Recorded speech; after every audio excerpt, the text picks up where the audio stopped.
Bismillahirrahmanirrahim. Assalamualaikum warahmatullahi wabarakatuh. Bersua dalam berita perdana malam ini, saya Muhammad Noh Johari. Dan saya Haryanti Jumetusin. Berita-berita utama malam ini. Akhlak Al-Quran dan iman yang kukuh diterapkan dalam kaedah Nukra Quranik.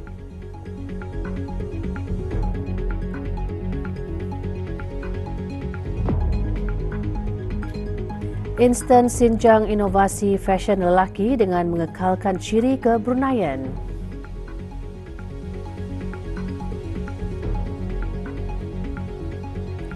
Bengkel fotografi digital memberikan peluang kepada para peminat fotografi untuk menghasilkan gambar berkualiti tinggi dan bermakna. 40 peserta mengikuti bengkel yang diadakan pagi tadi di Taman Mahkota Jubli Emas. Bengkel tersebut juga merupakan salah satu projek BN40 sempena Hari Kebangsaan ke-40 tahun. Projek tersebut akan menggabungkan beratus gambar digital yang diambil sewaktu aktiviti dan majlis sempena Hari Kebangsaan tahun ini untuk menghasilkan foto gigapiksel. Hadir Puan Yang Terutama Ambra Diki, Pesuruhjaya Tinggi Kanada ke negara Brunei Darussalam. Bengkel dibahagikan kepada dua sesi iaitu untuk jurugambar amatur termasuk orang kelainan upaya dan jurugambar berpengalaman. Dianjurkan oleh Kedutaan Besar Kanada, bengkel adalah salah satu cara untuk menyumbang kepada projek BN40. The photographers asked really good questions. Some of them are quite advanced, so they really know what they're doing. I'm glad to be able to not only work with the beginners that just use cell phones, because you could do a lot of things with just phones, right up to photographers that use very advanced cameras. Fotograf Brunei dapat menambah ilmu dari segi landscape fotografi lah. Ketani mungkin ada cara ketani di sini, tapi orang yang profesional dari luar ni ia membagi input lagi lah arah ketani. Different view lah dan apa yang biasa dibuatnya, apa equipment yang digunakannya, trik dan teknik itu adalah dibagi-baginya. Ia ada banyak membantu secara umumnya cara-cara teknik menggambar mengikut kaedah jurugambar profesional. Penyelarasan bagi penubuhan perpustakaan digital koleksi undang-undang negara Ahli Pertubuhan Perhimpunan Antara ASEAN AIPA yang telah dicadangkan oleh Dewan Perwakilan Rakyat Kemboja semasa Perhimpunan Agung AIPA ke-43 di Phnom Penh, Kemboja, antara yang dibincangkan pada mesyuarat jawatan kuasa mengemaskini garis pandu proses penglibatan AIPA bersama dengan pihak luar dan penubuhan perpustakaan digital koleksi undang-undang AIPA. Mesyuarat berlangsung pada 17 dan 18 Januari di Jakarta, Republik Indonesia. Mesyuarat dihadiri oleh Yang Berhormat Pengiran Haji Isa bin Pengiran Haji Aliuddin, Ahli Majlis Mesyuarat Negara. Penubuhan perpustakaan digital yang bertujuan menyimpan dokumen secara sistematik tersebut diharap dilancarkan pada pertengahan tahun 2024. Mesyuarat juga antara lain mengemaskini garis pandu proses penglibatan AIPA bersama dengan pihak luar. Pengemaskinian garis pandu tersebut adalah bagi memenuhi kehendak dengan meningkatnya kerjasama AIPA bersama parlimen di luar rantau ASEAN yang menjadi negara pemerhati AIPA, termasuk kerjasama bersama pertubuhan parlimen, agensi bukan kerajaan dan agensi-agensi lainnya. Sebagai manusia, kita tidak akan dapat lari daripada mengurus dan menghadapi masalah kewangan. Justru, pengurusan kewangan yang teratur dapat membantu mensejahterakan kehidupan kita di masa hadapan dan kita perlu membuat inisiatif baru untuk mengubah sikap dalam pengurusan kewangan. Perkara tersebut antara intipati khutbah Jumaat bertajuk Bijaksana dalam Pengurusan Kewangan. Khutbah turut menggariskan amalan menabung merupakan amalan yang terpuji. Sehubungan itu, budaya menabung hendaklah diterapkan dari peringkat awal lagi dalam kalangan generasi muda. Ibu bapa memainkan peranan yang penting untuk memupuk sikap suka menabung kepada anak-anak sejak dari kecil lagi. Ibu bapa seharusnya menjadi contoh yang baik dalam mengamalkan tabiat suka menabung. Anak-anak harus dididik dengan mendisiplinkan diri mereka agar mempunyai parti tabung sendiri di rumah atau mempunyai akaun simpanan di dalam bank. Kita juga perlu menjelaskan kepada anak-anak akan tujuan dan pentingnya amalan menabung agar mereka berminat untuk menabung, menanamkan sifat berjimat cermat, berbelanja dengan bijak dan tidak bersikap boros. Sesungguhnya banyak kelebihan yang boleh kita dapat dari amalan menabung. Antaranya ekonomi seseorang itu akan lebih teratur dan terancang dan dapat membantu kita membuat persediaan bagi menghadapi keadaan-keadaan yang tertentu di masa akan datang, seperti persediaan dalam urusan persaraan, pendidikan anak-anak, pemilikan kenderaan, kediaman dan seumpamanya. Instan Sinjang memudahkan para pemakai di samping mementingkan budaya dan warisan pakaian lelaki. Ikuti bahan beritanya seketika nanti.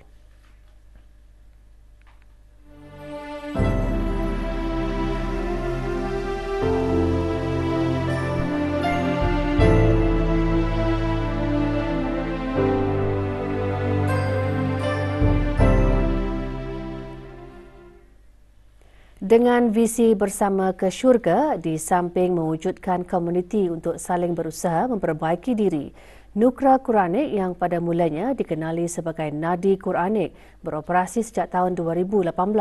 Terdapat 5 kelas yang ditawarkan bagi dewasa dan kanak-kanak, antaranya kelas pengajian orang pencen, kelas persediaan sekolah agama dan kelas asas tajwid.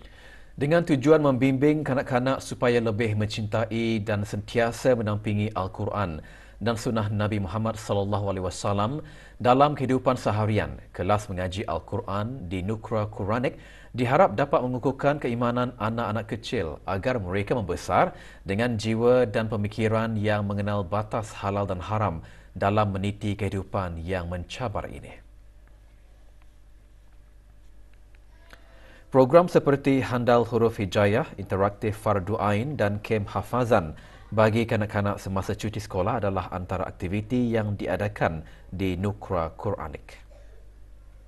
Ini bermula dari November 2023 yang lalu kami telah bertukar wajah baru kepada Nukra Quranik. Masa ini Nukra Quranik mempunyai 3 cawangan, iaitu yang kelas terbesar di The Walk arah Beribi, and then di Kilap, dan di sini adalah di Lambak. Kami mengharapkan dengan Nukra Quranik berwajah baru ini dapat lagi membantu lebih ramai orang dan bersama komuniti untuk terus berusaha mendekatkan diri kepada Allah SWT untuk mencapai syurganya.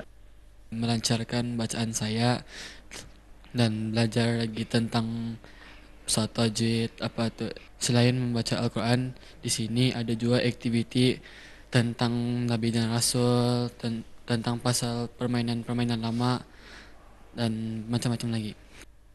Dan mengikut kelas mengaji, kami dapat melancarkan lagi bacaan selain itu dapat mendalami lagi tiap-tiap bunyi sebutan dan bertajwid. Dengan menampilkan pakaian tradisional lelaki yang inovatif, dinamik dan sederhana, syarikat Tapih Rancong memperkenalkan Instan Sinjang bagi memudahkan para pemuda memakainya di samping mementingkan budaya dan warisan pakaian lelaki. Ditubuhkan pada tahun 2019, syarikat Tapih Rancong menyediakan perkhidmatan menjahit sinjang mengikut fashion, ukuran dan jenis kain tapih pilihan pelanggan. Saya mencuba mencari satu solusi yang mana mencipta satu sistem pemakaian sinjang ini yang tidak perlu menggunakan material tambahan seperti tali pinggang ataupun ipin. So, instan sinjang ini menjadikan satu produk pilihan bagi kaum lelaki. Tapih timun, tapih kemudi dan tapih potong pancung antara yang ditawarkan dengan menampilkan ciri-ciri keberunaian. Tapih-tapih ini juga mendapat sambutan yang menggalakkan daripada orang ramai.